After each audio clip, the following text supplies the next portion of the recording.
बहुत बहुत बधाई।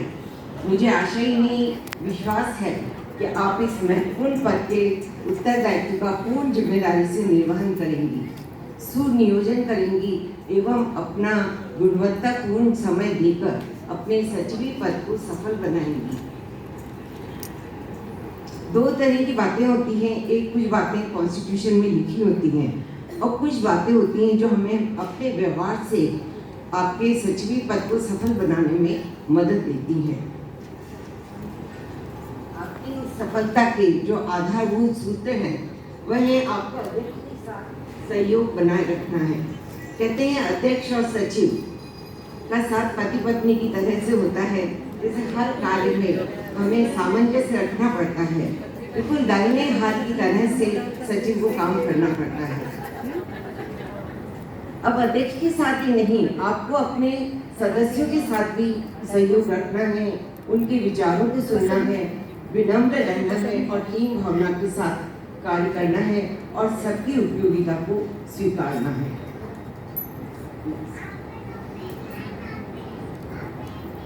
बहुत सारे सचिव के कार्य हमारी पीटीसी सुधी जी ने बता दिए हैं, काफी सारे उन्होंने ऐसे कार्य कर सके।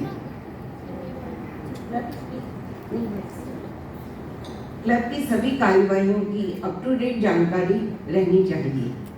सभा के लिए एजेंडा तैयार करना और सभा की सूचना भेजना ये बहुत महत्वपूर्ण कार्य है। साधारण सभा है या वार्षिक साधारण सभा है या कार्यकारिणी सभा है, ये आप अध्यक्ष की सलाह से। कई बार क्या होता है कि क्लब में अगर सचिव ज़्यादा पावरफुल हो जाता है, अध्यक्ष की सूचना नहीं रहती, अपनी मर्जी से काम करने लगते हैं, तो ये कभी नहीं होना चाहिए। कोऑर्डिनेशन होना चाहिए। अध्यक्ष जो चाहता है सचिव के साथ परामर्श करे, सचिव जो चाहता है परामर्श करके और वो सूचना भेजनी चाहिए। अब आजकल ये सूचना व्हाट्सएप से या ईमेल से भी दे रहे हैं, पर हमेशा सर्कुलर की एक सॉफ्ट कॉपी आप अपनी फाइल में बना के रखें। ये बहुत जरूरी हो गया है। हम लोग जब पुराने समय में काम करते थे, हमें अपने जो प्रीवियस ऑफिसर्स होते थे उनकी फाइल मिल जाती थी। क्योंकि हम उस पद पे नए होते थे, हम देख देख के वो सब काम कर लेते थे कि कौन सी चीज़ का सर्कुलर कैसे बनाना है, क्या करना है, मिनट्स कैसे लिखने हैं, एजेंडा कैसे बनाना है। तो ये बहुत जरूरी हो गया है कि आपको उसकी एक सॉफ्ट कॉपी रखनी चाहिए।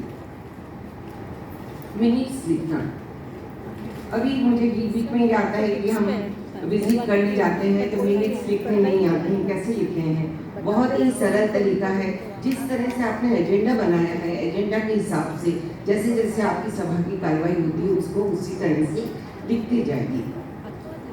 बहुत जरूरी है कि अगर आप मिनट्स, साधारण सभा के मिनट्स जो हो रहे हैं, नेक्स्ट मीटिंग जब भी होती है आपको मिनट्स पास करवाइए।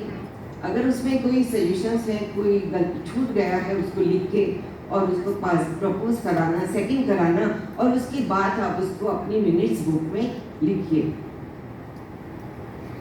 और